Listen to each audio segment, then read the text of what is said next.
wabarakatuh. Alhamdulillah, alhamdulillah, thumma alhamdulillah. Alhamdulillahi rabbil alamin, wassalatu wassalamu ala asyrafil anbiya wal mursalin wa ala alihi wa sahbihi ajma'in. Syukur kita kepada Allah. Allah masih lagi beri kita peluang untuk kita sama-sama tadabbur Al-Quran pada 3 Ramadan pada hari ini. Alhamdulillah, sekejap ya Ustazah. Hari ini dah 3 Ramadan, Masya Allah. Rasa macam baru saja kan kita bersahur masa hari pertama Ramadan tu. Hari ini dah hari ketiga, Masya Allah. Saya alu-alukan kedatangan Ustazah Syafawati sebagai penceramah kita pada hari ini, serta semua yang berada di live di Facebook Mutiara Tadabbur. Untuk peserta yang berada di live Mutiara Tadabbur, boleh kami tahu ke daripada negeri mana tuan-tuan, puan-puan bersiaran? Mungkin boleh komen di ruangan komen, insya-Allah daripada negeri mana? Tahu ke daripada negeri mana?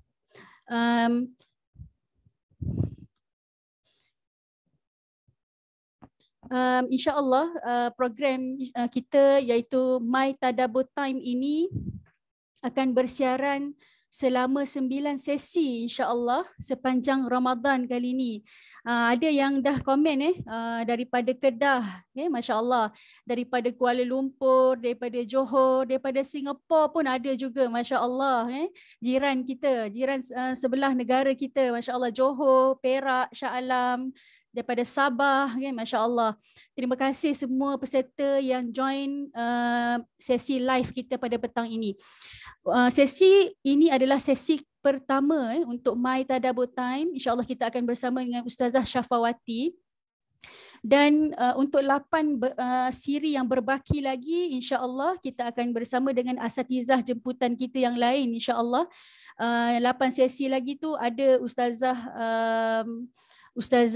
Solihah Kaswari, Ustazah Solihah Kaswari yang mana mungkin ramai yang di sini yang mengikuti kelas beliau, juga Profesor Madya Dr. Muhammad Suki pun insya-Allah akan bersama-sama kita dalam My Tadabbur Time.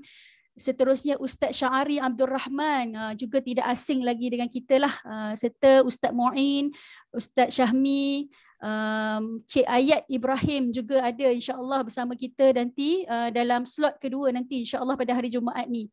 Seterusnya Ustaz Zulkhairi, dan akhir sekali insya-Allah Tadabbur Time pada sesi yang terakhir insya-Allah kita akan bersama dengan Ustazah Noni, Ustazah Nur Aini insya-Allah. Jadi kami menyusun 9 sesi sepanjang Ramadan. Ada yang tanya, Ustazah bukan setiap hari ya sesi Tadabbur Time ni? Ya betul, bukan setiap sesi. Bukan setiap hari sesi-sesi ni.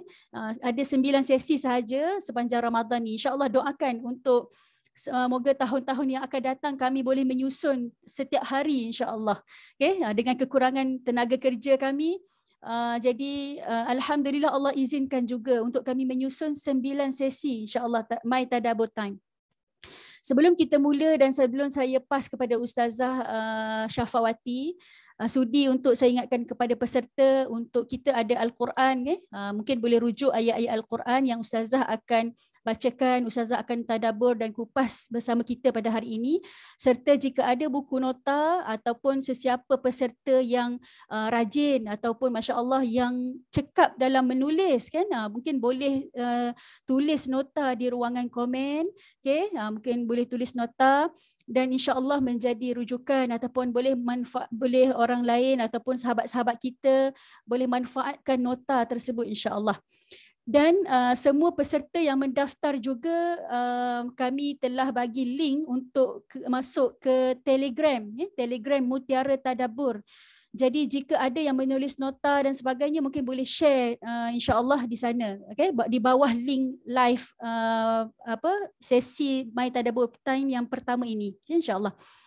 Jadi sebelum kita mula, eloklah kalau kita berkenalan dulu dengan Ustazah Syafawati. Masya Allah, Ustazah Syafawati ini sebenarnya sahabat saya dalam Dream Team Tadabbur Center. Masya Allah, Ustazah Syafawati senior kami lah, dan Ustazah Syafawati juga banyak guide kami alhamdulillah dengan perkongsian-perkongsian beliau. Nama penuh Ustazah Syafawati ni adalah Syafawati binti Salihan. Okay, pekerjaan sekarang Ustazah sebagai pensyarah tahfiz Unit 10 di Unit 10. Dari sudut latar belakang pendidikan Ustazah, sebelum ni Ustazah pernah berada di Darul Quran, Diploma Tahfiz dan Dakwah. Okay, Diploma Tahfiz dan Dakwah. Degree Ustazah di degree Usuluddin di University Mu'tah, Jordan. Master Ustazah juga dalam bidang Usuluddin di Universiti Malaya, dan sekarang Ustazah sedang menyambung pengajian beliau di peringkat PhD dalam bidang Al-Quran, Masya Allah. Jadi tepatlah Mutiara Tadabbur memilih Ustazah Syafawati ini untuk berkongsi dengan kita hari ini insya Allah tentang tajuk Ramadan dan Al-Quran, tadabbur ayat-ayat puasa insya Allah. Jadi moga-moga dengan perkongsian Ustazah hari ini insya-Allah membantu kita untuk kita tadabbur ayat-ayat berkenaan dengan Ramadan ataupun ayat-ayat berkenaan dengan puasa yang ada di dalam Al-Quran insya-Allah. Jadi tanpa membuang masa, saya ingin menjemput Ustazah Syafawati untuk perkongsian beliau selama sekitar 50 minit insya-Allah. Falyatafaddal mashkura. Syukran jazilan khairan kathira Ustazah Fatma. Sahabat saya sama-sama dalam team, sahabat sama-sama dalam belajar. Kita sama-sama tengah belajar Ustazah, belajar tentang Al-Quran. Banyak lagi yang belum dibelajar, banyak lagi kekurangan sebenarnya. Baik, bismillahirrahmanirrahim. Assalamualaikum warahmatullahi wabarakatuh. Bismillah walhamdulillah wassalatu wassalamu ala rasulillah wa ala alihi wa sahbihi wa mawalah. Rabbi shrah lana sudurana wa yassir lana umurana wahlul 'uqdatam min lisanina yafqahu qawlina. Allahumma ij'alil Qur'an rabi'a qulubina wa nura sudurina wa jilaa ahzanina wa dhihaba humumina bi rahmatik ya arhamar rahimin walhamdulillahi rabbil alamin. Baik, awal kalam pertama dan selamanya setinggi-tinggi kesyukuran kita sama-sama panjatkan pada Allah Subhanahu wa taala. Dengan izin Allah Subhanahu wa taala kita dapat bertemu pada petang ini di ruang ini alhamdulillah untuk kita berkongsi berkenaan dengan satu topik yang sememangnya dan seharusnya dalam bulan Ramadan, dalam usaha nak mendekatkan diri pada Allah Subhanahu wa taala. Inilah yang seharusnya menjadi bicara kita dalam bulan Ramadan, kerana melalui Al-Quran ia adalah salah satu cara untuk kita dekat dan hampir pada Allah Subhanahu wa taala. Jadi meraihkan bulan penurunan Al-Quran, maka kita bercerita berkenaan dengan insya-Allah pada petang ini Ustazah dan tuan-tuan dan puan-puan, sahabat-sahabat semua yang berada di ruang Facebook pada petang ini, kita akan melihat pada berkenaan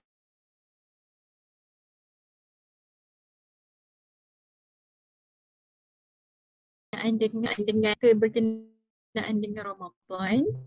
Biasanya kita akan adalah, dan bila kita puasa maka kita berpuasa dalam bulan Ramadan. Tapi sahabat-sahabat, tuan-tuan dan puan-puan, ayat puasa di dalam Al-Quran, kalau ada Al-Quran sebagaimana yang Ustazah Fatma pesan tadi, sebab dia petang-petang ni dia dah penat sikit kan, dia mata pun mungkin dah penat, fizikal pun mungkin sedikit penat, maka kita support telinga kita yang sedang mendengar perkongsian petang ni pada hari ini. Dan kalau kita study matematik, maka buku matematik ada sains, maka buku sains ada depan mata kita. Kalau kita baca surat khabar, kita akan buka surat khabar tu untuk kita tahu apa berita yang ada. Maka bila bercerita tentang Al-Quran, seharusnya Al-Quran lah yang ada depan mata kita, supaya kita sama-sama boleh tahu, sama-sama boleh nak tengok dan fokus. Bila lalu lagi lepas ni dekat muka surat tu, dekat ayat tu, oh pernah belajar tentang ayat ni sebelum ni, waktu sekian-sekian ayat ni bercerita tentang begini. Sebab hari ni mungkin manfaatnya lain, Ramadan akan datang, kita lalu ayat yang sama, manfaatnya mungkin berbeza. Jadi tuan-tuan dan puan-puan boleh tengok pada muka surat 28. Okey, saya sambil-sambil tu saya kongsikan di sini. Saya boleh share screen ya Ustazah? Oh, belum setting host, saya tak boleh nak share screen. Dah Ustazah. Dah Dah. Alhamdulillah. Okey, baik. Saya kongsikan sedikit slide yang saya sediakan. Moga-moga ada manfaat untuk kita semua insya-Allah dalam pada kita jalan-jalan bercerita tentang Al-Quran pada petang ini. Jadi uh, kita cerita apa tadi? Kita cerita tentang muka surat. Okey.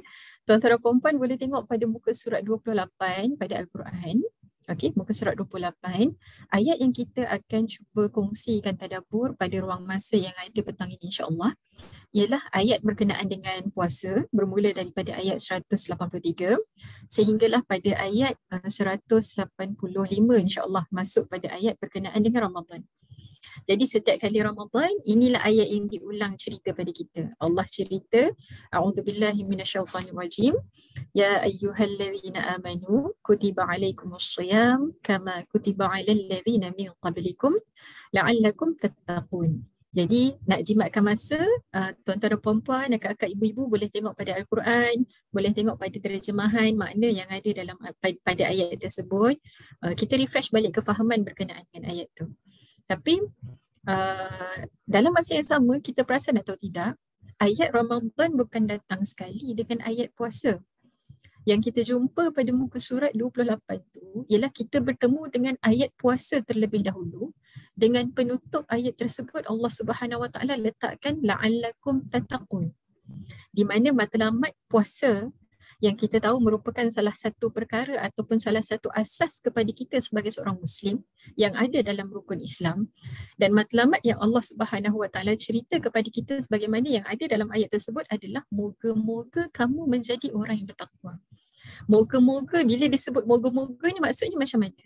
Maksudnya bila kita comply dengan kaedahnya yang betul, syaratnya yang betul, tata caranya yang betul, maka dengan usaha kita comply dengan segala yang Allah Subhanahu Wa Taala ceritakan ataupun Nabi SAW ajarkan pada kita berkenaan dengan puasa, maka moga-moga usaha ataupun ibadah yang kita jalani dalam puasa tersebut menjadikan kita orang yang bertakwa.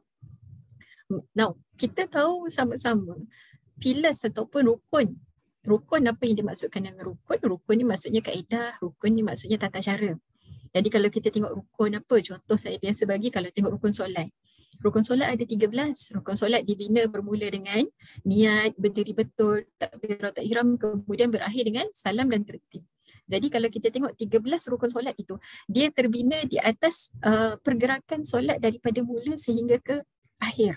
Itu sebab dinamakan sebagai rukun solat. Bila jumpa perkataan rukun, maka dia membawa maksud kaedah ataupun tata cara untuk melakukan sesuatu. Kalau rukun solat, maka kaedah dan tata cara untuk menunaikan solat. Jadi kalau rukun Islam, maka kaedah dan tata cara untuk menjadi seorang Muslim yang sebenar, yang telah disusun pada kita sejak bila rukun Islam ni diajar pada kita daripada tadika. Saya rasa dia bukan sekolah rendah pun. Ada yang daripada tadika lagi dah belajar tentang rukun Islam. Apa beza rukun Islam dengan rukun iman? Rukun iman terkait dengan kepercayaan.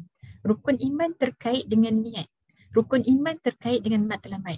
Bila sebut kepercayaan, bila sebut niat, bila sebut matlamat, maka dia semua perkara yang di dalam, yang tidak terzahir di luar. Contoh saya kata, saya sayang Ustazah Fatimah. Macam mana sayang tu ialah perkara yang ada dekat dalam. Dan sayang tu develop by apa? Develop dengan conversation tentang Quran, berbincang tentang macam-macam perkara, usaha sama, bantu-membantu atas macam-macam perkara. Jadi daripada situ develop kenal, daripada situ develop yakin dan develop sayang. Tapi adakah bagaimana sayang itu diterjemahkan? Kalau kita dengan adik-beradik, kita dengan kawan-kawan, kita sembang ya petang-petang di sini ya, tuan-tuan dan puan-puan. Macam mana menzahirkan sayang? Adakah dengan saya pakai headband letak kat kepala saya sayang, Ustazah Fatimah letak kat kepala macam tu ke menzahirkan saya sayang?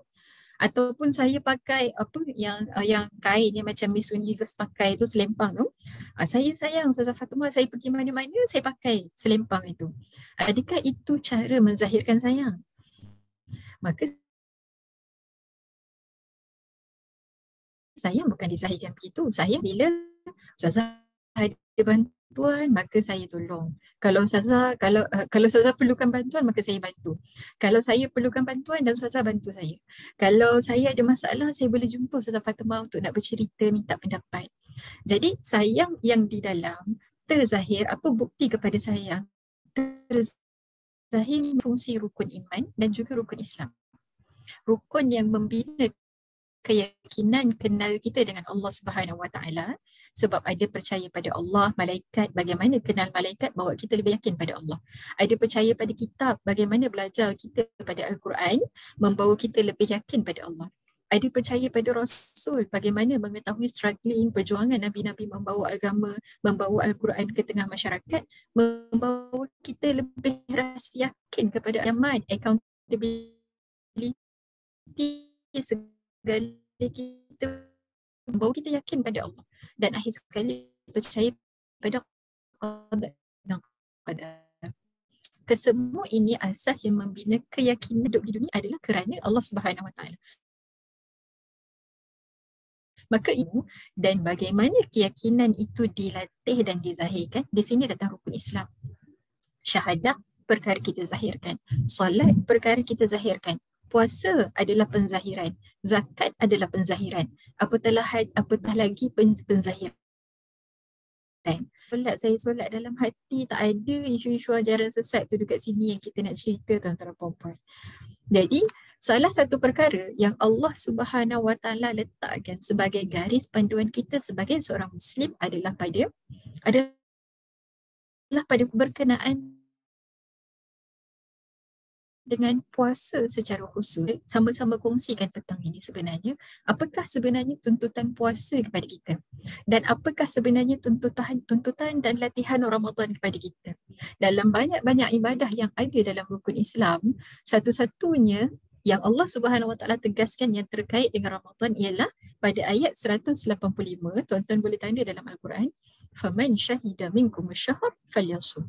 Siapa yang bertemu dengan bulan Ramadan, siapa yang melihat ataupun memasuki bulan Ramadan, maka hendaklah dia berpuasa. Sedangkan kalau kita tengok, akak-akak ibu-ibu, kalau tengok pada ayat berkaitan dengan puasa, tengok pada ayat berkaitan dengan puasa ayat 183.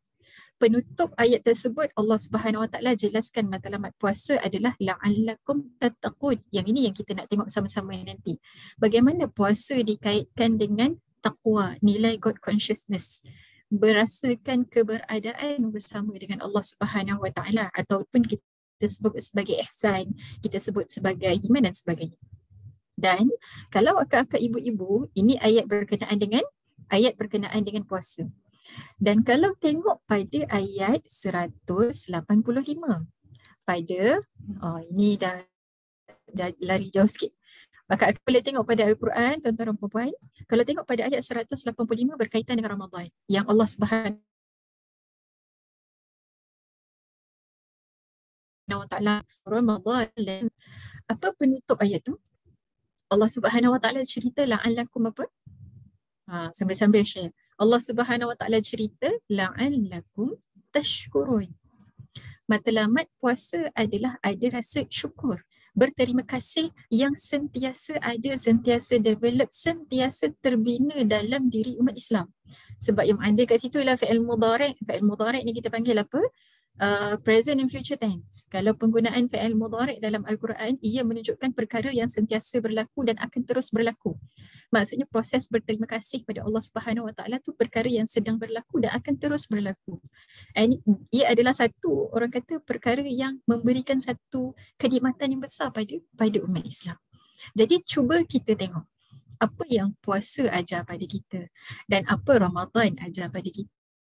Dan bagaimana latihan puasa dalam bulan Ramadan melekatkan kita sebagai seorang Muslim yang la'allakum tattaqun dan la'allakum tashkurun.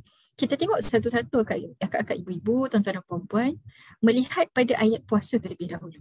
Yang sebagaimana yang ada dekat skrin sekarang ini. Allah Subhanahu Wa Taala sebutkan, ya ayyuhallazina amanu kutiba alaikumussyiyam kama kutiba alal ladzina min qablikum la'allakum tattaqun.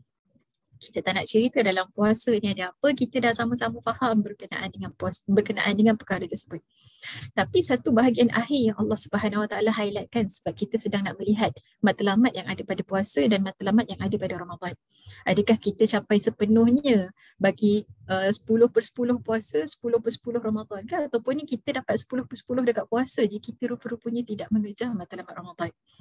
Jadi Allah Subhanahu Wa Taala letakkan perkataan tattaqun. Sebagaimana yang saya highlightkan dengan warna merah kat sini, kita tak cerita as-siyam kat sini, kita cerita berkenaan dengan tattaqun. Apa yang dimaksudkan dengan taqwa? Takwa ni kita boleh terjemahkan sebagai perlindungan, ataupun ada yang menyebut takwa ni sebagai satu protection, perlindungan, samalah ayatnya kan. Jadi takwa dalam agama adalah satu perkara yang sangat asas. Ini adalah benda fundamental. Ini adalah perkara core dalam agama. Kalau kita tengok Allah Subhanahu Wa Taala bercerita awal pada surah Al-Baqarah. Alif Lam Mim Dzalikal Kitab. Kitab ini la raiba fih, tiada keraguan padanya. Petunjuk bagi siapa? Orang yang bertakwa. Mereka yang boleh memperoleh petunjuk daripada Al-Quran ialah mereka yang ada nilai kesedaran ketuhanan yang tinggi tentang Allah Subhanahu Wa Taala. Kita boleh bercerita tentang Allah, siapa Tuhan kita Allah.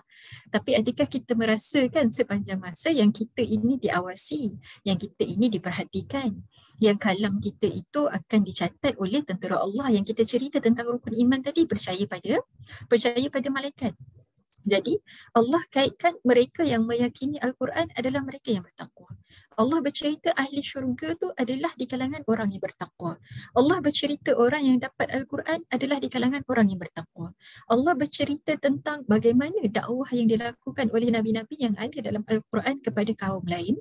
Kesemuanya dikaitkan dengan aspek takwa. Jadi takwa ini adalah satu perkara yang merujuk kepada, kalau kita tengok apa yang diterjemahkan berkenaan dengan takwa, mereka yang berhati-hati dalam melakukan tindakan. Mereka yang berhati-hati dalam melakukan sesuatu yang kita panggil sebagai wiqayah, ataupun kita panggil sebagai, ada yang menyebut sebagai protection. Kalau kita baca doa apa setiap kali tutup doa, Rabbana atina fid dunya hasanah wa fil akhirati hasanah wa qina azabannar, dan jauhkan kami daripada azab api neraka. Jauhkan daripada azab api neraka. Kita sebut di dalam doa kita semata-mata, ataupun dalam daily rutin kita, kehidupan kita, ada sesuatu yang kita lakukan bagi nak menepati ciri-ciri orang yang tak nak masuk dalam neraka, tetapi orang yang mengejar syurga. Apa-apa yang seseorang manusia itu lakukan untuk memelihara dirinya, untuk nak mengawal pergerakannya, untuk nak menahan dirinya daripada melakukan sesuatu yang menyebabkan kemurkaan Allah Subhanahu Wa Taala, ataupun melakukan sesuatu yang boleh membawa kepada keredaan Allah Subhanahu Wa Taala, maka ini adalah orang yang bertakwa. Jadi sebab itu kita tengok apa yang ada dalam puasa, apa yang berlaku dalam puasa. Dalam puasa adalah aktiviti menahan diri. Menahan diri daripada apa? Hari-hari pagi yang biasa, tak apa ya Ustazah Fatimah, kita cerita makanan kat sini. Hari-hari yang biasa pagi pergi breakfast. Boleh Ustazah, tak apa. Boleh kan? Biasanya pagi pergi breakfast makan apa? Itu boleh simpan sendirilah dalam kepala, tak payah nak cerita kat ruang komen petang ni. Pagi biasa pergi makan apa, kadang-kadang dia minum pagi pula, ada pening-pening baru habis kelas, tengah hari makan pula, petang ada minum petang, malam makan lagi, kemudian penutup mungkin dah malam kat rumah ada minum lagi. Kita tak cerita yang bahagian malam, tapi kita bercerita yang benda hari-hari yang kita lakukan di sebelah siang. Dan dalam bulan Ramadan, kita boleh untuk nak, kalau orang hulur makanan, dia tak payah hulur makanan. Makanan tu pun kita tak nak nampak di hadapan mata kita. Supaya tak apa, ada botol air ni pun ada orang tertinggal botol air kat sini. Ada botol air, ada apa-apa depan mata pun, kita nak mengelakkan daripada kita mendekati perkara-perkara yang boleh membina desire untuk apa? Makan. Yang boleh nak trigger kita punya penat yang kita akui, yang mungkin masing-masing dah mula rasa lapar daripada sudut penat dahaga dan sebagainya. Nak nampak side of food pada mata kita pun kita akan elak. Bagaimana dan mengapa perkara itu berlaku? Sebab apa? Sebab saya tengah puasa. Tapi kakak, ibu-ibu, tuan-tuan dan puan-puan, sedarkah kita yang mengarahkan untuk melakukan segala perkara tersebut, menjauhkan diri daripada perkara-perkara yang biasa kita buat, adalah kerana ketaatan dan kepatuhan kepada syariat Allah Subhanahu Wa Taala. Maka kita boleh nak menahan diri daripada benda yang paling basic yang kita buat tiap-tiap hari, iaitu makan. Kita boleh tahan diri yang hakikatnya kerana ketaatan pada Allah Subhanahu Wa Taala daripada buat benda yang mungkin hari-hari kita buat daripada sudut selama ni mungkin hari-hari biasa banyak tengok movie ke, dengar lagu-lagu ke. Tapi kita tahu dengan mentaliti yang biasa dia ajar pada kita, bulan puasa maka jauhkanlah daripada perkara-perkara yang larang. Jauhkanlah daripada bercakap perkara-perkara yang tak bermanfaat sebab dalam bulan puasa. Apa yang ada dalam puasa itu sehingga kita mengelakkan daripada melakukan perkara-perkara tersebut? Ini semua latihan menahan diri. yang ada di dalam bulan Ramadan. Yang hakikatnya latihan menahan diri. Bila 30 hari kita boleh nak membiasakan diri menahan diri daripada perkara yang biasa-biasa kita buat. Even perkara yang regularly kita buat setiap hari pun, dan apabila kita keluar daripada bulan latihan ini, bila kita go through a tough exercise, maka bila kita masuk dalam hari-hari biasa, perkara itu jadi mudah. Macam orang masuk tentera, dah bertahun-tahun duduk dalam tentera, melalui latihan pelbagai dalam ketenteraan, maka bila masuk pada aktiviti hari-hari, segala exercise setakat nak berjalan, setakat nak angkat benda berat, setakat nak jadi orang yang punctual ke, kami dekat sini ada bekas tentera jadi sangat on time, kami panggil latuk kat sini. Jadi perkara itu adalah perkara yang mudah selepas tamat menjalani tempoh yang Allah Subhanahu Wa Taala tetapkan, iaitu sepanjang bulan Ramadan, sebagaimana ayat Ramadan yang kita akan masuk tadi. Jadi, after kita go through this tough exercise on certain period of time, dengan harapan apabila kita keluar daripada bulan Ramadan, maka kita menjadi orang yang apa? Kita menjadi orang yang boleh nak menahan diri daripada perkara lain yang hakikatnya lebih detail, lebih terperinci sebagaimana yang ada dalam Al-Quran. Kita bukan semata-mata tak boleh makan dan minum. Tapi ayat sebelum, ayat selepas puasa, cuba tuan-tuan tengok ayat-ayat lain yang ada dalam surah Al-Baqarah, apa yang berlaku pada umat terdahulu kerana tiada elemen kita kata kod-kod menahan diri daripada nak pergi menyembah perkara lain. Bila Allah kata ini tak boleh makan, maka dia makan juga. Bila Allah kata waktu ni tak boleh untuk pergi mengailikan, maka dia pergi juga waktu ni. Yang tidak ada, yang kurang pada diri kita kadang-kadang adalah pada aspek menahan diri. Kadang kita menahan diri, ya Ustazah, waktu bila kalau naik kereta, nampak ada tiba-tiba kereta slow kan. Kereta buat banyak kat highway, tiba-tiba jam. Mesti kat depan ada accident. Maka bila kita lalu accident tu, kita lalu kat kawasan tu, lepas tu kita nak bawa kereta laju lagi ke ataupun kita bawa slow? Mesti kita bawa slow sikit lepas tu. Baru accident tadi, hati-hatilah sikit bawa kereta macam tu. Membentuk yang protection tu boleh jadi melihat sesuatu yang berlaku dalam diri. Protection ataupun perkara yang kita bina dalam diri kita juga boleh berlaku dengan latihan. Kalau kita boleh melatih diri supaya kita menjaga daripada sudut aspek makan dan minum, maka sedarkah kita nak menjadi hamba yang taat pada perintah Allah Subhanahu Wa Taala, maka ia adalah satu latihan daripada sudut solat sunat, daripada sudut qiyamul lail ataupun apa-apa sekalipun. Hubungan kita dengan Al-Quran, sekiranya kita melatih diri kita sebagaimana latihan yang kita lalui dalam bulan Ramadan, maka kita juga boleh nak dapat jadual dengan Al-Quran sebagaimana orang lain yang kita rasa cemburu melihat timing mereka dengan Al-Quran. Tapi kesemua ini memerlukan kepada apa? Memerlukan kepada latihan. Dan menahan diri di dalam bulan Ramadan terlalu banyak manfaatnya yang ada pada kita. Kalau kita boleh kongsikan kat sini, pertama apa? Pendidikan keimanan. Sebagaimana yang disebutkan tadi, tidak makan dan tidak minum kita, tidak melihat perkara-perkara yang lara, tidak bercakap perkara-perkara yang tidak mendatangkan manfaat, dan kita mengisi masa kita dengan perkara yang dianjurkan kepada kita untuk diisi dalam tempoh berpuasa. Sebab bila dah tak makan, tak minum, maka ada masa lain. Bila dah tidak melakukan perkara-perkara yang kurang bermanfaat, yang biasa kita buat bulan-bulan lain, kita dah ada extra time. Maka time tu kita nak isi dengan apa? Ini kita nak cerita Ramadan sekejap lagi. Jadi, menahan diri itu adalah pendidikan ketaatan kepada Allah Subhanahu Wa Taala. Bila kita boleh membiasakan jadual 30 hari dengan satu jadual, sebab tu Ramadan ni perlu persediaan, betul? Ramadan ni perlukan perancangan. Ramadan ni bukan semata-mata kita nak bersedia untuk puasa, tapi nak bersedia untuk beribadah pada Allah Subhanahu Wa Taala. Sebab ada Ramadan ada puasa dalam bulan Ramadan, ia adalah satu hadiah pada kita yang sangat besar. Ini dekat Ramadan yang kita nak cerita sekejap lagi. Jadi, pendidikan puasa adalah pendidikan keimanan, melatih ketaatan kita kepada perintah Allah Subhanahu Wa Taala, melatih ketaatan kita terhadap larangan Allah Subhanahu Wa Taala.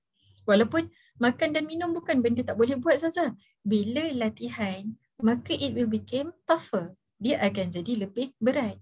Benda biasa-biasa boleh buat hari-hari pun pada orang yang sedang dalam latihan, benda tu pun dia tak boleh buat.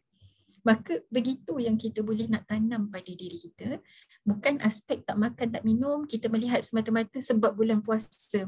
Tapi tinggikan lagi pengetahuan kita. Tinggikan lagi kesedaran kita. Sebab kadang ini masalah kita yang ada dalam masyarakat. Mungkin bukan kita akak-akak, ibu-ibu, tuan-tuan dan perempuan dekat sini. Mungkin orang lain. Tapi kerana rendah dan kurangnya ilmu ataupun mungkin daripada sudut kesedaran kita, keimanan kita, pengetahuan kita berkenaan dengan ibadah puasa, maka puasa tu sekadar menjadi apa? Menahan diri daripada makan dan minum. Sedangkan tinggikan lagi pengetahuan tersebut, bulan Ramadan kita boleh tahan diri daripada perkara yang biasa-biasa kita buat hari-hari kerana ketaatan pada perintah Allah. Maka apa benda yang Allah tak bagi? Apa benda yang Allah tak suka? Yang kita nak elakkan untuk buat bukan semata-mata Allah tak bagi, tapi Allah tak suka. Apa beza antara yang disuruh dan benda Allah suruh dengan benda Allah suka? Analogi saya selalu bawa pada pelajar-pelajar saya. Contoh, kalau mak panggil Ustazah Fatimah, Fatimah, tolong belikan gula, kata macam tu. Fatimah kata, kejap mak, tengah buat apa ya Ustazah Fatimah? Tengah baca novel ni, contoh katakan macam tu. Tengah tengok TV ni. Mak pun panggil sekali, Fatimah, ni tolong belikan gula, mana masak ni? Mak, kejap sikit lagi nak habis. Mak pun panggil sekali lagi, Fatimah, tolong belikan gula. Ya mak, ni nak pergilah ni. Adakah waktu tu Ustazah Fatimah, ini bukan Fatimah ni Fatimah orang lain duduk kat Zimbabwe ke, duduk dekat mana-mana lah Uganda ke. Okay. Adakah waktu tu Fatimah yang tidak ada kena-mengena dengan sesiapa tu, adakah dia seorang anak yang taat? Dia taat kan? Dia taat, dia dengar cakap mak dia belikan gula. Tapi adakah ketika itu Fatimah seorang anak yang menyenangkan hati? Nah, ini beza melakukan perkara yang Allah suruh dengan kita buat benda Allah suka. Allah suruh kita solat, tapi Allah suka bila kita solat awal waktu. Allah suka bila solat tu disertai dengan solat sunat yang lain.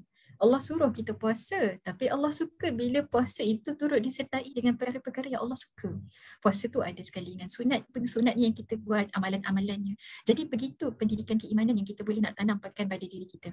Kita bukan semata-mata menahan diri, tapi ibadah tu juga kita tambahkan lagi ketika dalam proses menahan diri. Dalam puasa ada pendidikan untuk mengenal nikmat Allah Subhanahu Wa Taala. Ini kita boleh nak kaitkan, saya lajukan sikit. Bila kita melihat berkenaan dengan hubungan kita dengan orang lain, kita tak perlu nak tunggu apa benda ni, nak melihat keadaan orang lain yang berlapar untuk kita nak memahami berkenaan dengan kesusahan. Kita tak perlu nak tunggu untuk nak melihat dokumentari berkenaan dengan negara-negara atau tempat-tempat atau mungkin keluarga yang susah nak dapat akses pada makanan untuk kita nak menghargai apa yang biasa-biasa ada dengan kita. Balik dah ada makanan, ada sayur nak masak, ada daging nak dibuat gulai ke dan sebagainya. Kita tak perlu ada semua perkara tersebut. Dalam bulan Ramadan, Allah membawa kita mengenal nikmat Allah Subhanahu Wa Taala dan menghargai nikmat-nikmat tersebut. Bila kita tidak dapat melakukan segala sesuatu perkara, tapi kita ada timing kita yang kita boleh nak melepaskan diri daripada keadaan tersebut. Tapi bayangkan orang lain yang terus berada dalam keadaan lapar dan dahaga. Orang lain yang terus-menerus berada dalam keadaan menahan diri. Kalau kita ambil daripada satu aspek sahaja, menahan diri daripada sudut makan dan minum, maka di situ bagaimana pendidikan mengenal nikmat Allah Subhanahu Wa Taala ada dalam bulan Ramadan kepada mereka yang ada ilmu dan kesedaran, diberikan dan mencari berkenaan dengan perkara ini. Sebagaimana pendidikan keimanan yang kita ceritakan tadi. Dalam Al-Quran, dalam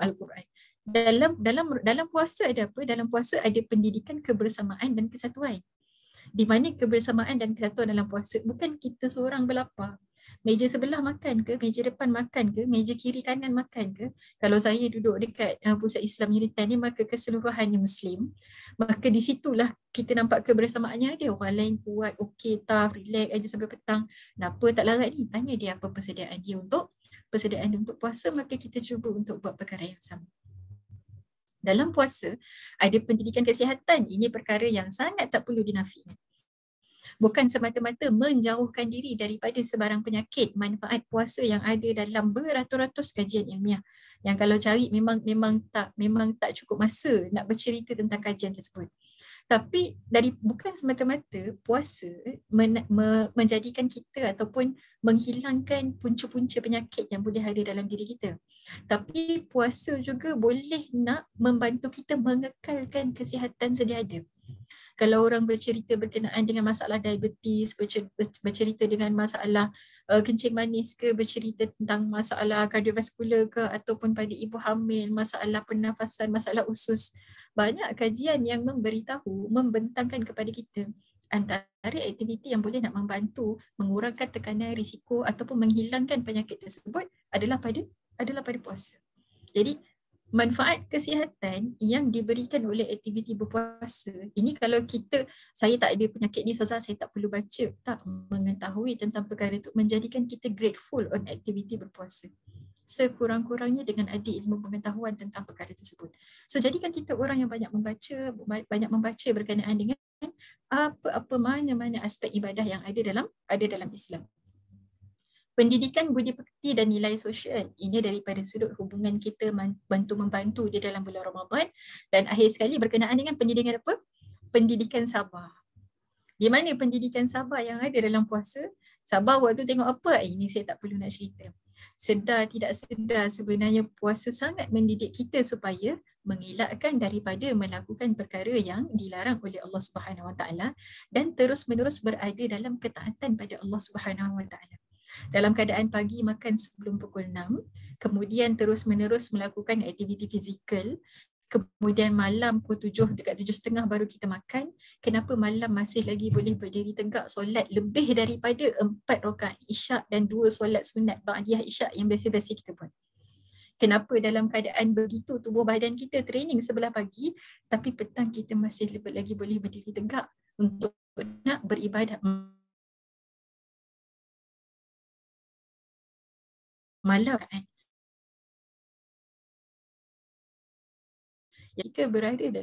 Ketika sedang melakukan aktiviti puasa, ataupun lebih khusus puasa kita di dalam bulan Ramadan. Betapa sebenarnya tubuh badan kita, itulah rutin, itulah sebenarnya waktu terbaik makan. Itulah sebenarnya aktiviti dan jadual yang terbaik pada seorang Muslim untuk dilakukan. Jadi ini bagaimana pendidikan puasa kepada kita, sama ada kita sedar ataupun tak, kita sedang melalui segala proses pendidikan yang ada kat sini. Mungkin lebih banyak daripada ini, tuan-tuan dan puan-puan boleh senaraikan, boleh kongsikan. Moga-moga sama-sama dapat manfaat. Puasa mengajar saya, titik-titik-titik, boleh kongsikan. Sebab setiap orang pastinya mendapat manfaat yang berbeza berdasarkan pada suasana yang dilalui, keadaan dalam rumah tangga ketika itu, suasana dengan adik-beradik ketika itu, suasana di tempat kerja ketika itu. Maka puasa mengajar saya, boleh kongsikan sama-sama, hopefully kita sama-sama boleh nak dapat manfaat, insyaAllah. Baik, tuan-tuan dan puan-puan, kita pergi kepada ayat 185, di mana ayat yang bercerita tentang Ramadan. Sebagaimana yang kita sebutkan tadi, pada muka surat 28 ini, kita akan bertemu dengan ayat puasa terlebih dahulu pada ayat 183 sebelum kita bertemu dengan ayat berkenaan dengan Ramadan. Dan berkenaan dengan Ramadan, sebagaimana yang saya yakin kita dah banyak mengisi diri kita berkenaan ilmu berkaitan dengan Ramadan, antara perkara yang banyak di-highlightkan adalah satu-satunya tempat yang kita berjumpa dengan nama Ramadan adalah pada satu ayat ini sahaja. Satu-satunya surah yang bercerita berkenaan dengan Ramadan adalah pada surah Al-Baqarah sahaja. Dan satu-satunya perkara yang di dalam Quran, Syahrul Ramadan alladzi unzila fihi al-Quran. Bulan Ramadan yang padanya diturunkan Al-Quran, yang diperincikan fungsi Al-Quran kepada kita di sini. Bukan kita cerita fungsi Al-Quran kepada orang ramai, tapi kepada diri kita sendiri. Al-Quran ini satu petunjuk. Dan petunjuk yang ada itu datang dengan bayinat. Petunjuk-petunjuk yang Allah Subhanahu Wa Taala berikan daripada sudut arahan, syariat yang perlu dipatuhi, ataupun perkara-perkara bersifat larangan, apa yang kita tak boleh untuk buat. Perkara itu datang dengan bukti. Sama ada bukti itu ada dalam Al-Quran sendiri atau bukti itu kita temui dalam hadis Nabi SAW. Maka Al-Quran ni ada huda. Al-Quran ni ada bayyinatin minal huda. Ada keterangan-keterangan yang menjelaskan petunjuk yang kita ceritakan tadi. Dan akhir sekali apa yang kita dapat daripada Al-Quran, perkara yang jelas yang memberitahu kita ini betul boleh buat, ini salah boleh buat. Ada yang mengaitkan dia dengan aktiviti hati, ada yang mengaitkan dengan orang yang lama hubungan dengan Al-Quran, menjaga hubungan dengan Allah Subhanahu Wa Taala dengan muamalah dengan Quran ataupun dengan solat, dengan zikir. Maka nilainya kepada kita sebagai seorang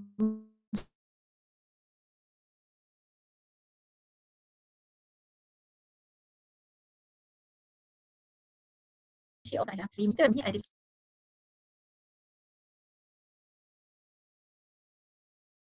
Maka bila hati, kalau akak-akak, ibu-ibu, tuan-tuan dan puan, kalau saya boleh tarik balik awal pada perkongsian kita tadi, iman tu matlamat, rukun Islam tu adalah bukti kepada matlamat. Maka cabang ketiga sebagai seorang Muslim, selain daripada iman, Islam ataupun kita bercerita tentang akidah dan juga ibadah, cabang ketiga dalam kehidupan seorang Muslim adalah aspek akhlak. Di mana akhlak ni adalah cabang hasil. Sekali lagi, iman ataupun akidah tu adalah cabang matlamat ataupun niat. Ibadah kita ataupun Islam ini adalah cabang bukti kepada matlamat. Maksudnya kita kata la ilaha illallah, apa buktinya solat? Kita kata la ilaha illallah, apa buktinya bagaimana muamalah kita dengan orang tua kita? Bagaimana hubungan kita dengan orang lain, dengan manusia, ataupun hubungan dengan Allah Subhanahu Wa Taala yang terzahir secara fizikal.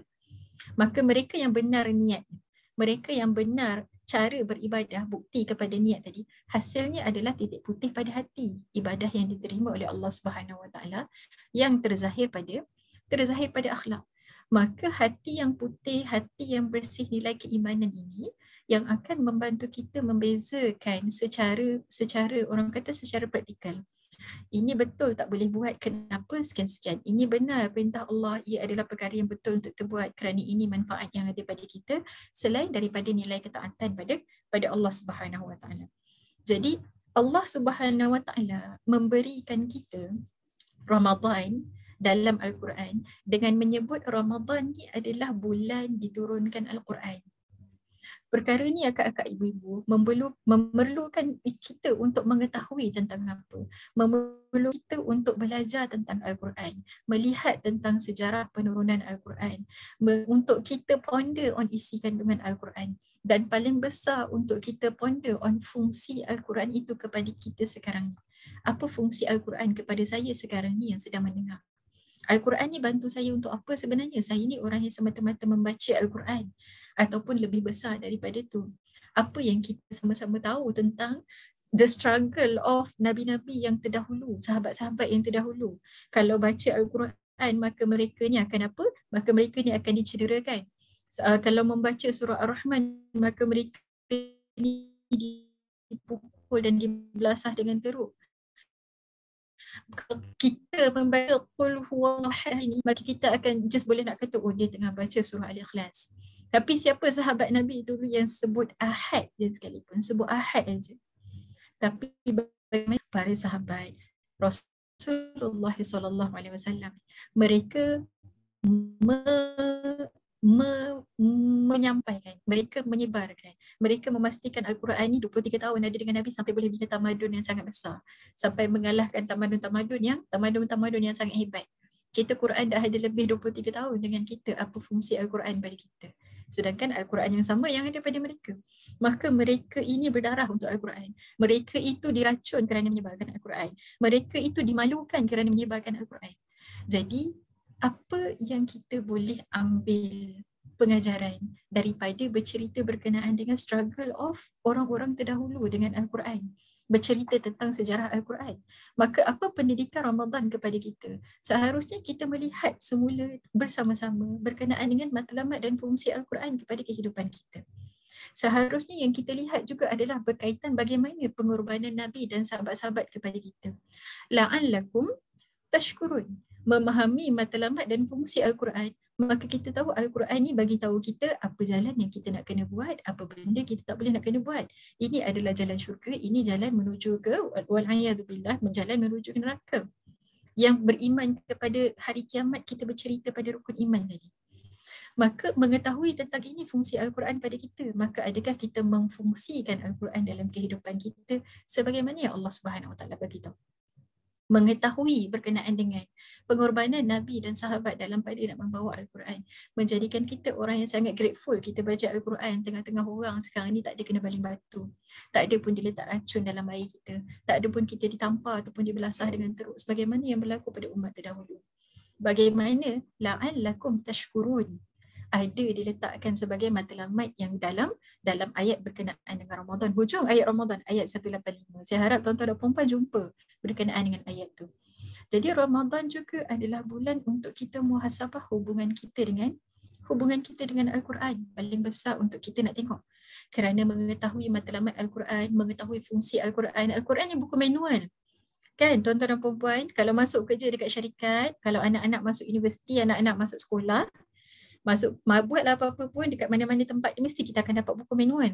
Betul? Jadi bila kita dapat buku manual tu, mana nak ambil buku kat sini, tak jumpa. Bila kita dapat buku manual tu, maka apa fungsi buku manual? Buku manual kalau kita bekerja, dia beritahu pada kita do's and don'ts dekat company tu.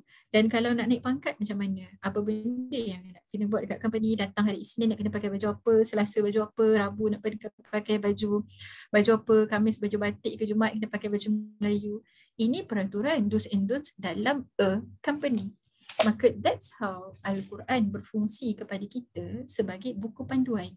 Memberitahu kepada kita bila kita kata ihdinas siratal mustaqim, maka apakah jalan yang dilalui oleh orang-orang yang menerima nikmat daripada Allah Subhanahu Wa Taala? Apa jalan-jalan yang boleh menyebabkan kita melakukan perkara-perkara yang Allah Subhanahu Wa Taala murka?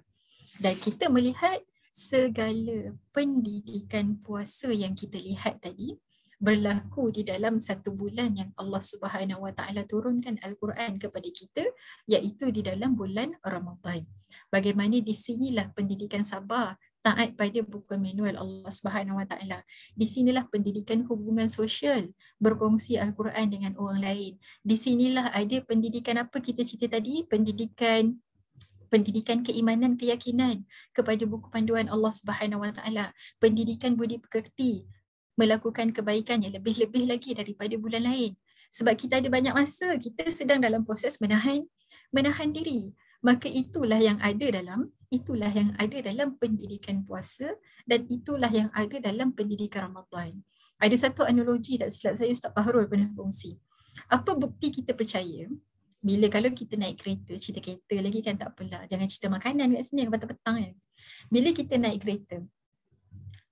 satu kereta, kita lalu dekat highway, tiba-tiba biasa kan, kalau ada kereta lalu dekat sebelah, kita menghala ke sana, ada kereta lalu kat sini, tiba-tiba kereta tu bagi high beam, tiba-tiba kereta tu bagi lampu dekat kita. Yang biasa-biasa bawa kereta, kita tahu maksudnya dia beritahu apa, ada polis kat depan kan. Ni kalau ada polis kat sini, habislah cerita, minta maaf banyak. Analogi. Satu kereta je agaknya dia bagi lampu dekat kereta sebelah dia kot. Sebab dia nak laju. Dia kata, bila depan lagi, ada kereta bagi high beam lagi. Bila ke depan lagi, ada tanda-tanda lagi daripada sudut, tanda yang sama, orang bagi high beam. Maksudnya kita tahu, banyak kereta bagi high beam ni, maksudnya memang ada polis kat depan pun. Apa tanda kita percaya? Selepas melihat pada tanda yang ada, apa tanda kita percaya dan kita yakin bahawasanya ada polis mungkin kat depan, maka kita memperlahankan kenderaan. Tuan-tuan dan puan-puan, tindakan yang kita nak daripada segala 1001 tanda yang membuktikan tentang kebesaran Allah yang ada dalam Al-Quran. 1001 perkara yang bercerita berkenaan dengan matlamat dan fungsi Al-Quran dalam diri seseorang. 1001 kisah yang bercerita tentang bagaimana Al-Quran memberikan kesan kepada kehidupan seorang Muslim. Maka akak-akak, ibu-ibu, kita perlu kepada ilmu. Tuan-tuan dan perempuan, tak sebab ada tuan-tuan dan perempuan kat sini kan, dia biasa berkuliah dengan akak-akak, ibu-ibu je. Jadi yang kita perlukan adalah pengetahuan. Yang kita perlukan adalah ilmu. Nak jadi orang yang tahu, maka nak kena ada ilmu. Sumber ilmu, mata tengok apa, telinga dengar apa. Mulut cakap apa, ini apa yang terzahir pada diri kita. Maka lalukanlah mata pada perkara-perkara berfaedah. Sampaikanlah dekat telinga perkara-perkara yang boleh memberitahu kita how are we supposed to be in Ramadan. How am I as a Muslim bila kita berada dalam fatrah ataupun fasa menahan diri dalam aktiviti dan latihan berpuasa. Tuan-tuan dan puan-puan, bila Allah bercerita berkenaan dengan Al-Quran diturunkan pada bulan Ramadan dan bagaimana Ramadan menjadi sangat istimewa kerana meraihkan penurunan Al-Quran, Ibaratnya kalau kita bawa satu analogi lain, kalau kita celebrate birthday, tuan-tuan dan puan-puan bayangkan, kalau kita celebrate birthday Ustazah Fatimah, katakan begitu.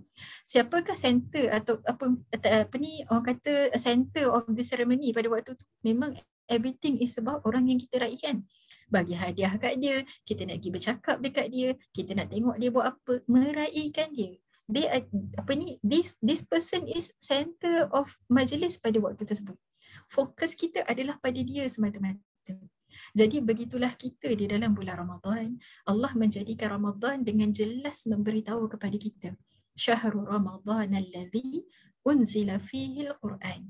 Maka sebab itu, kerana yang diraikan dalam bulan Ramadan, kerana Ramadan ni adalah bulan penurunan Al-Quran, sebab itu maka raikanlah, hadirkanlah diri kita dalam celebration of Ramadan yang menjadi cuba untuk jadikan kita orang yang mempelajari Al-Quran, orang yang mendekatkan diri dengan Al-Quran, orang yang banyak membaca Al-Quran, memahami Al-Quran, tadabbur Al-Quran, ataupun menyampaikan Al-Quran pada orang lain.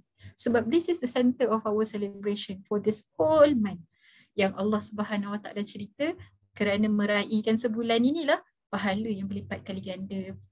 Bagaimana hadis Nabi cerita, man qama Ramadan imanan wa ihtisaban. Kenapa special Ramadan? Unzila fihi al-Quran.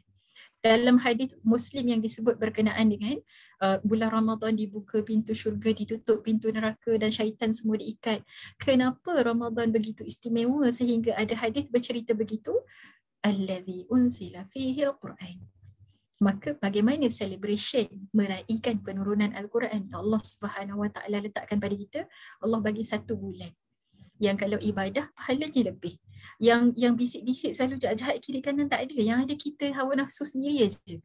Sekarang ini untuk kita betul-betul kenal diri, betul-betul untuk kita kumpul segala tenaga, segala kesedaran, segala ilmu yang ada untuk kita terjemahkan sebagai tindakan. Moga-moga Al-Quran menjadi bulan yang sangat-sangat Ramadan menjadi bulan yang sangat-sangat bermanfaat kepada kita daripada sudut mengumpul amal ibadah di sisi Allah Subhanahu Wa Taala, mendapat tempat yang baik di sisi Allah Subhanahu Wa Taala, dan Allah redha pada segala apa yang kita lakukan ibadah dalam bulan Ramadan, dan Allah mengampunkan segala dosa-dosa kita, apa-apa yang kita lakukan, dan supaya apabila kita keluar daripada bulan Ramadan, kita benar-benar menghayati apa yang Allah Subhanahu Wa Taala sebutkan. Allahu Akbar, Allahu Akbar, Allahu Akbar. La ilaha walillahil hamd. Itulah sebenarnya perayaan 30. Kalau habis belajar 3 tahun engineering, maka jadi engineer. Kalau panggil al-hafizah, habis training 30 hari nak menjadi orang yang bertakwa, la'allakum tattaqun, menjadi orang yang la'allakum tashkurun. Soalnya, adakah kita keluar daripada bulan Ramadan dengan nilai berallah yang lebih tinggi dalam diri kita, daripada sudut ketaatan pada perintah Allah, ataupun daripada sudut kita boleh menahan diri daripada melakukan perkara-perkara yang apa, bukan semata-mata Allah tak bagi, tapi perkara yang Allah tak suka. Jadi la'allakum tashkurun. Apa dimaksudkan syukur? Syukur maksudnya menggunakan sesuatu berdasarkan kepada fungsinya. Maksudnya macam mana? Contoh, kalau Ustazah Fatimah lagi minta maaf, saya petik nama kat sini. Contoh, Ustazah Fatimah bagi kat saya kain. Ustazah ambil lah kain ni buat baju raya, nak raya kan? Saya ada 9 minit lagi. Nak raya kan? Nak raya, Ustazah ambil kain ni buat baju raya. Saya tahu kain mahal, ada manik-manik apa semua. Saya pun ambil kain tu. Tiba-tiba hari raya pertama ke hari raya kedua, Ustazah Fatimah datang rumah saya. Tiba-tiba Ustazah Fatimah nampak apa? Nampak kain tu. Kain tu daripada jauh kenal dah dia punya kilau-kilau dia. Tapi kain tu duduk kat mana? Duduk kat dapur. Ustazah Syafawati buat apa?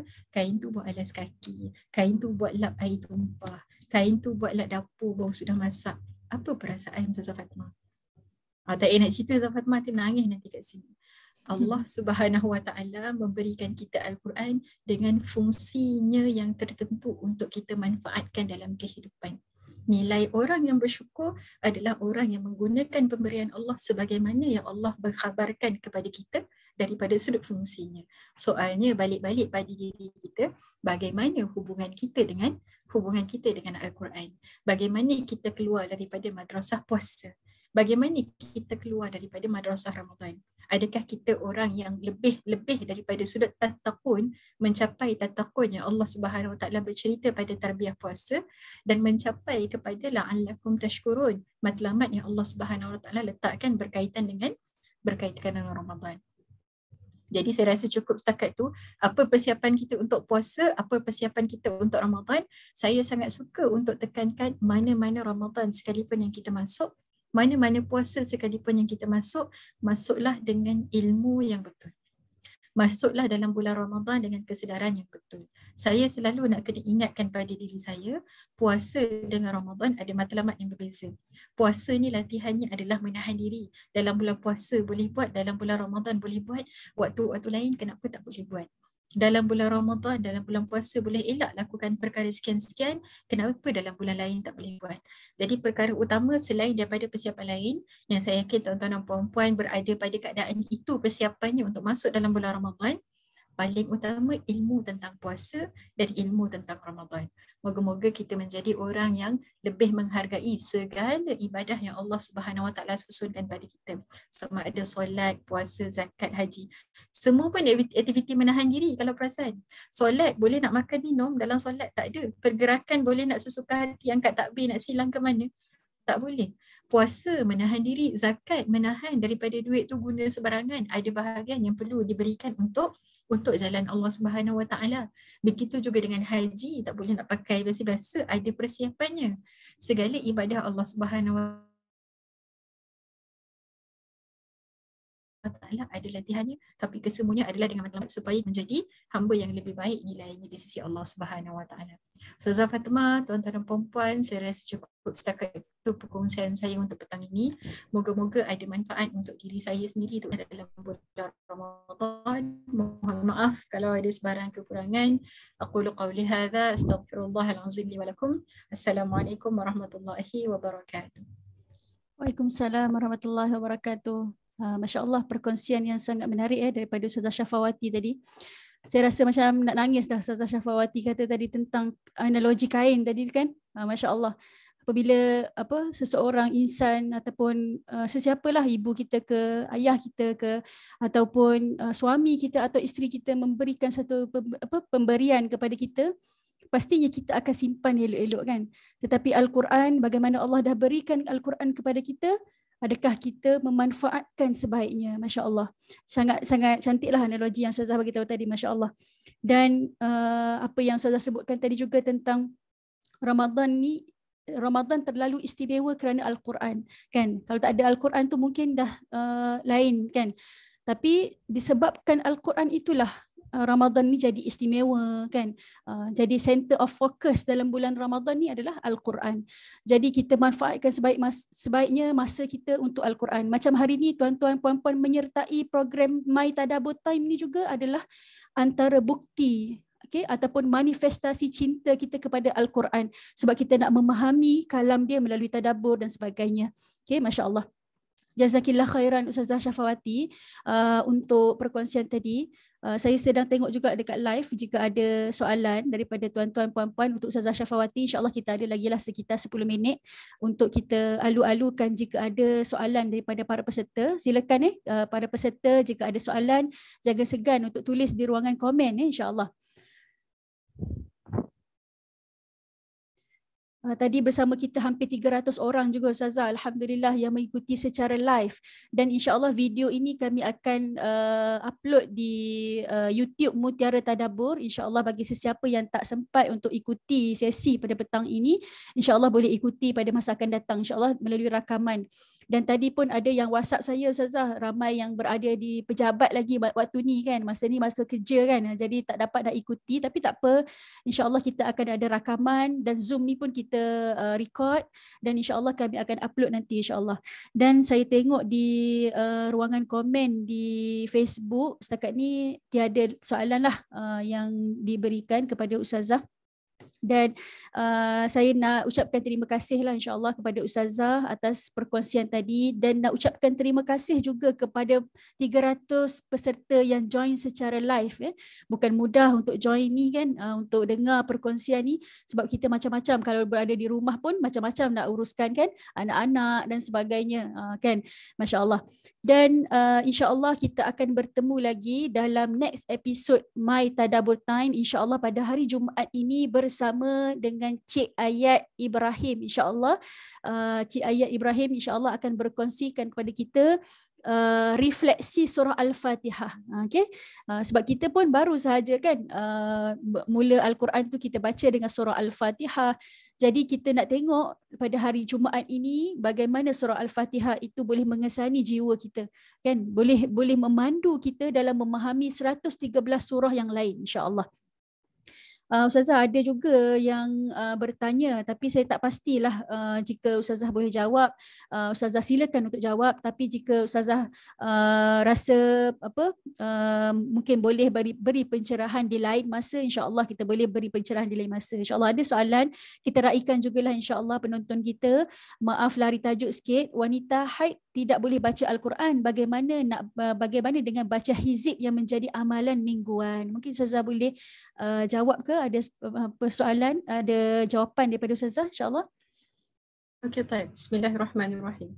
Secara umum yang saya boleh nak kongsikan jawapan secara ringkas, sekiranya sesuatu ayat ataupun even sesuatu surah itu menjadi amalan kita secara mingguan, ibaratnya memang zikir yang kita baca, dia dah satu zikir tiap malam, kita baca surah kita baca surah Al-Mulk ke, memang kita hafal ke, kalau perkara itu memang amalan kita setiap hari, maka lagi-lagi kalau hizib yang di dalamnya lebih kepada zikir dan sebagainya, jadi benda tu tak ada masalah. Walaupun dalam keadaan haid kita masih lagi boleh nak baca. Wallahualam. Okey, semoga jawapan Ustazah tadi jelas kepada yang bertanya, insya-Allah. Dan saya teringatlah sebelum ni pernah join kan kelas Ustaz Muin. InsyaAllah Ustaz Muin pun akan bersama-sama kita dalam My Tadabbur Time insyaAllah pada 17 April ini. Ustaz Muin ada beritahulah sebelum ni dalam ceramah beliau lah, dia kata kita ni dah banyak masa sebenarnya dengan manusia kan. Kita dah banyak masa sangat dengan kerja kita dan sebagainya. Tapi bila sahaja kita bagi masa dengan Al-Quran kalau bukan dalam bulan Ramadan ni kan, masya-Allah. Jadi bulan Ramadan ni paling tepat untuk kita baca Al-Quran, untuk kita bukan sekadar baca, bukan kita sekadar khatam 30 juzuk Al-Quran pada bulan ini, tetapi kita nak lebih tadabbur Al-Quran ataupun kita nak belik tafsir secara mudah lah kan. Jika orang awam tu nak belik tafsir yang tinggi-tinggi tu mungkin susah bagi kita, tetapi kita pilihlah tafsir yang mudah kan. Dan juga kita rujuk ustaz-ustaz ataupun ceramah-ceramah yang mengupas tentang surah-surah yang kita nak fahami tu. Sebagai contoh pada hari ini kita baca juzuk 3 sebagai contoh kan. Hari ini dah 3 Ramadan, mungkin ada yang dah baca juzuk 3. Jadi kita dah masuk surah Ali Imran pada hari ini. Kan, kita dengar, kita tengok kat YouTube, kita buka YouTube, cuba kita search dekat YouTube Tadabbur surah Ali Imran. Jadi kita tengok kupasan ustaz-ustaz tentang surah Ali Imran sebagai contoh kan. Jadi itulah yang akan membantu kita untuk kita tadabbur, untuk kita lebih faham. Kan, kalau Ramadan sebelum ni pun kita sering membaca Al-Quran sahaja kan. Kita khatam je lah kan, kita bacalah daripada muka surat pertama tu sampai muka surat akhir. Kita baca saja tapi tidak memberi kesan kepada jiwa. Itu adalah rugi kan. Kalau kita melalui Ramadan tetapi kita baca Al-Quran tapi Al-Quran tu tidak dapat mengesani jiwa kita, tak berkesan pun kepada jiwa kita kan. Itu rugilah kan. Rugilah orang yang melalui Ramadan tapi Al-Quran tu tidak terkesan kepada jiwa dia kan. Tetapi kita nak melalui Ramadan insya-Allah supaya Al-Quran ini terkesan kepada jiwa kita. Sebab itulah kami Mutiara Tadabbur ni susun 9 slot ni insya-Allah untuk membantu sedikit sebanyak untuk kita tadabbur kan. 9 slot tu kita rasa macam ya Allah, moga Allah mudahkan 9 slot ini. Moga-moga yang mendengar slot ini adalah orang-orang yang akan terkesan dengan Al-Quran, dan bukan sekadar terkesan tapi dia amalkan pula di dalam Al-Quran, dalam hidup dia kan. Amalkan Al-Quran dalam kehidupan insya-Allah. Jadi masya-Allah, saya rasa tiada apa dah daripada penganjur. Cuma yang terakhirlah, okey, yang terakhir saya nak bagi tahu juga insya-Allah 8 sesi slot lagi My Tadabbur Time ini diadakan secara percuma. dan kami alu-alukan untuk semua hebahkan program ini kepada rakan-rakan, rakan sepejabat, jiran-jiran kan, kepada ahli keluarga. Dan kami alu-alukan juga jika ada yang nak menyumbang ataupun untuk infak kepada program untuk dana pembangunan Mutiara Tadabbur. InsyaAllah kita akan gunakan untuk manfaatkan program ini, kan, insyaAllah. Dan juga jika ada yang berminat untuk beli buku-buku tadabbur, sepanjang Ramadan ni kita mungkin nak tadabbur kan, buku-buku Ustaz Syari, buku-buku ustaz-ustaz yang ada di pasaran tu, kami ada jual juga buku-buku. Pihak Mutiara Tadabbur ada jual buku-buku ini dan mungkin boleh didapati di link, kami dah sediakan link di ruangan komen tu, mungkin boleh tekan link tersebut dan insyaAllah boleh terus beli di situ insyaAllah. Dan jika ada sebarang pertanyaan tentang program dan sebagainya, insyaAllah kita akan terus ke Telegram Mutiara Tadabbur insyaAllah. Apa-apa kita berbincang di sana. Jika ada yang nak share nota, boleh tag Facebook Mutiara Tadabbur, boleh tag juga Instagram Mutiara Tadabbur. Jemput follow juga Instagram Mutiara Tadabbur insyaAllah. Jadi saya rasa sangat teruja dengan sesi Ustazah Syafawati ni.